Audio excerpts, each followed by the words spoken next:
Hey everyone, welcome back to Starcub Review. I'm your host as always, Starcub, and today's movie review is going to be one that me and my husband recently saw a few days ago, just got released, but it's one of the biggest effing disappointments of 2025 going into this film, a horror slasher, which I grew up with in the 90s. I was born in the 80s, grew up in the 90s, and was there when it was released in all the way back in 1997.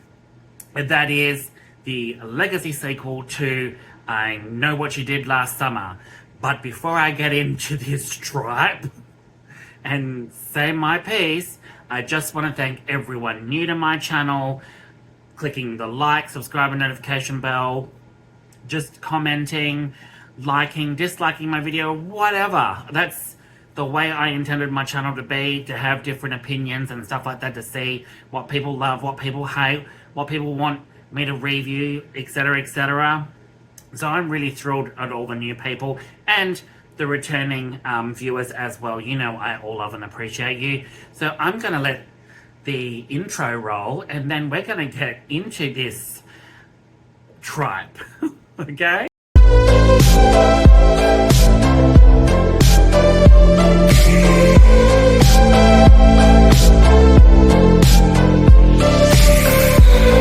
Okay, I am back. So, let's get into it. I Know What You Did Last Summer, a legacy sequel to I Know What You Did Last Summer, and I Still Know What You Did Last Summer. Now, it's been over 25 years since we last saw anything from the original cast of those two movies, discounting the third film because that was awful. That was awful, god awful.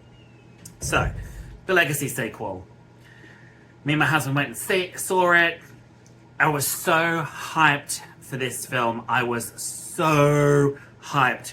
I really, really wanted to go see it because of Jennifer Love Hewitt and Freddie Prinze Jr., respectively, as Julie James and Ray Bronson.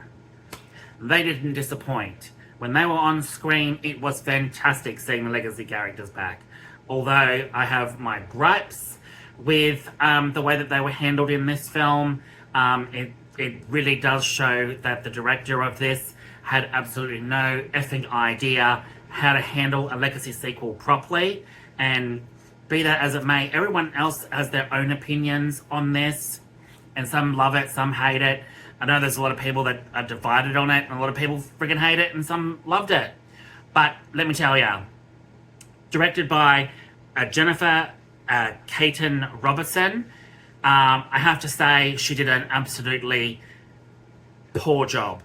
Absolutely piss poor job at this movie. Absolutely awful. It was choppy, it was bad, the script was bad, the screenplay was Sam Lansky and Jennifer Caton Robertson. Screenplay, horrible. Absolutely horrible. And the story, absolutely horrible. I could not stand the story.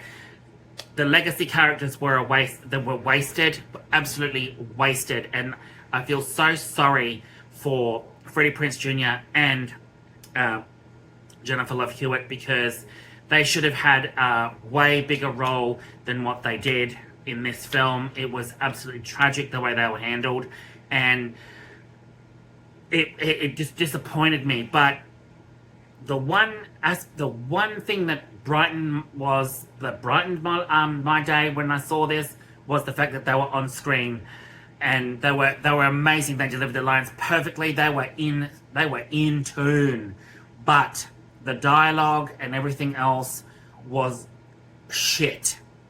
It was dog do. And not to mention the new cast of characters: Madeline Klein, Chase Sue Wonders, Jonah Hill King, Tyreek Withers, Sarah Pigeon. They are, and I will say it, they are some of the worst acting I have ever seen from actors and actresses. My God, the new cast were pathetic. Madeline Klein as Danica Richards, I wanted her character to die instantly. She was effing annoying from the word get-go. A spoiled little bitch. Chase Sue Wonders as Ava Brooks. I actually didn't mind Ava Brooks because she reminded me a bit of Jennifer Love Hewitt's Julie James character. So she had her head screwed on, but yet some of her dialogue was really, some of it was off-putting at some points. You've got Jonah Howe King as Milo Griffin, absolutely awful character. Tyreek Withers as Teddy Spencer, pathetic. Sarah Pigeon as Stevie Ward, yet again, another pathetic character. And Billy Campbell as Grant Spencer, which is Teddy's father. I'm surprised Billy Campbell was even in this film, because even he was awful. Freddie Prinze Jr. and Jennifer Love Hewitt were absolutely amazing. Gabriette Bechtel as Tyler Trevino, a true crime podcaster that's in this. Even her acting in it was awful. Awful. Everything about this film was awful. The premise basically is this new group of kids on the 4th of July go up to the Bend where the original took place of all things. And basically, some of them are drunk, some of them are off their face, and an accident ensues, and they try to help, and obviously it's a fatal accident, and they pretty much swear to one another, although there was some hesitation from some cast, basically to keep it a secret, and then a year later they start getting the notes. But one thing I will say about that this film just does not do any justice is the new cast are all spoiled little so-and-sos. Why on earth would you focus on rich, sniffly little kids set in the same town where it originally took place 27 years ago? You know, in Southport, North Carolina. You know, and the premise of it is just dumb. The dialogue is just awful. The story is virtually non-existent. And what makes it even worse is it's an R-rated film, and yet you don't have any really gory, bloody kills. Like, what the fuck? Like, no good kills? Like, at least if you were doing an R, go all out and do lots and lots of bloodshed, gore, and whatnot. Not stick to what looks like a PG-13 gig, trying to be an R-rated gig. Like, really? And the way they incorporated Julie James and Ray Bronson coming back was piss poor. Was absolutely piss poor.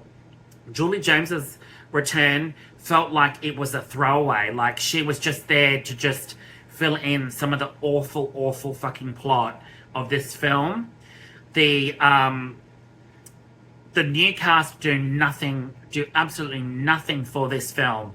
Like, they're dumb. This film just proves to me that, you know, kids today, you know, 17, 18, 20-year-olds are just dumb. Like, this new generation of kids, that's what this film proved to me, is that this new generation of kids are pathetic, stupid, self-absorbed cretins.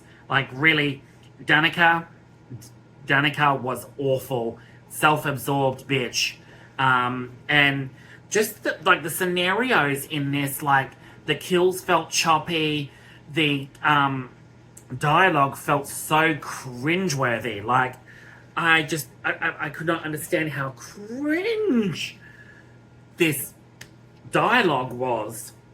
And not to mention, when a friend gets killed, you would think that you'd be all in tears and, try to all stick together instead of separating and one going off to work and one going here to go to the gym because I've got to buff up so the killer can't get any of us for next time. I was just like, what the fuck? Oh, and not to mention, your fiance just horrifically got fucking slaughtered, and you're all of crying all of 2 minutes, and then suddenly you want to get into bed with your ex and have cuddles. These whole scenarios where people split up, we gotta stick together, and then all of a sudden they're splitting up and doing really stupid shit. Like, what the fuck? That's not the way that the world works, unfortunately. But yet this movie does prove to me one thing, like I just said, is that this new generation of kids are thick and stupid and dumb and don't know how to handle a situation. It just screams generational stupidity in the new generation of kids. It really does. And oh my god, I just Danica was awful. All of them were awful except for Ava Brooks. And I really liked Ava Brooks, but some of the dialogue she got in some points was awful and cringeworthy. But this film did nothing. It really does nothing for the first two films, and not to mention so many callbacks to the first two films, having so many bloody Easter eggs shoved into this film. Okay, enough is enough. And not to mention, we got a good cameo thing from Sarah Michelle Gellar's Helen Shivers. But did we need the bloody dream sequence where it was an extended cameo from Helen Shivers, Sarah Michelle Gellar? Because that dream sequence was out of place, really confusing as to why it was even in the film to begin with, when it's the only dream sequence in the film, but it doesn't go anywhere after that. And it makes no sense having one dream sequence when the rest of the film has no such other sequences like that. And I just felt it was playing too much on 90s kids nostalgia with all the fans of the original two. And I just felt it was a little bit overinflated with the Easter eggs, the dumb decisions that were made for this film, how the characters make dumb decisions when it comes to trying to escape the killer. And yeah, this felt really, really bad. And the reveal for the killer, or killers, should I say, is awful. Absolutely goddamn awful. It is a huge kick in the nuts to 90s fans, especially. Makes no goddamn sense. I have no idea why they even went that route without having Julie James and Ray Bronson's character more involved to make it more of an emotional impact. And it just didn't do that. I still had fun with some of the dialogue, like some of the comedy in it at certain places was funny. But other than that, the jokes don't carry, the young cast don't carry it. And even with the inclusion of Jennifer Love Hewitt and Freddie Prinze Jr., it doesn't save the film, unfortunately. And I really am disappointed to say all this stuff about it, because honestly, I really went in wanting to love this film, but from the opening 10 minutes, I was just like, yup, it's gonna be one of those films. It's gonna be fucking awful.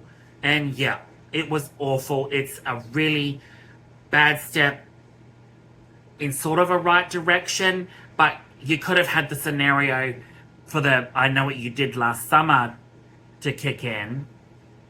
You could have gone down a completely different route and made the accident all the more devastating, and then a completely different scenario where it has nothing to do with the bend that was in the original film.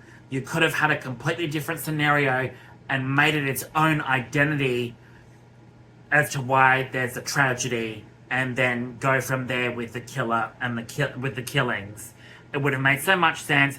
Incorporated Julie James and Ray Bronson in properly and have them there, for, you know, the second half and third half of the film right till the very end, because then that way it would have made more bloody goddamn sense. But I want to hear from anybody that's seen it. What do they think? Please email me and let me know what you guys loved about it, what you hated about it, what could have been changed, because it was choppy, it was awful, absolutely awful as a legacy sequel. Scream 6 kicked this horror movie slasher in the ass. It really did. And like, Scream 6 totally screws this film over in so many ways, because I really wanted this to come out on top, but it didn't. But yeah, drop me a thing below and let me know what you guys think. And what do I give this film? I'm not going to say it's the worst film I've ever seen. It's by far not the worst film. But the fisherman in the slicker with the hook kind of thing could have been done 10 times better than the shit that we got for this one. But I'm hoping if this is successful, I will continue to watch the new set of films if that's the way that they intend to go, which is, if you stay till the end for the end credits, it leans that way. It really does. And I hope the second one really does make up for all the mistakes that this new legacy sequel failed to bloody capture. What do I rate this film out of 10? I am going to give it a 6.9 out of 10. 6.9 out of 10. That's all I'm going to say. Thanks so much for tuning in, guys. I hope you liked this video. Don't forget to click the like, subscribe, and notification bell to keep up to date with all my content. And I will see you all with another video very soon. Alright, guys. Ciao.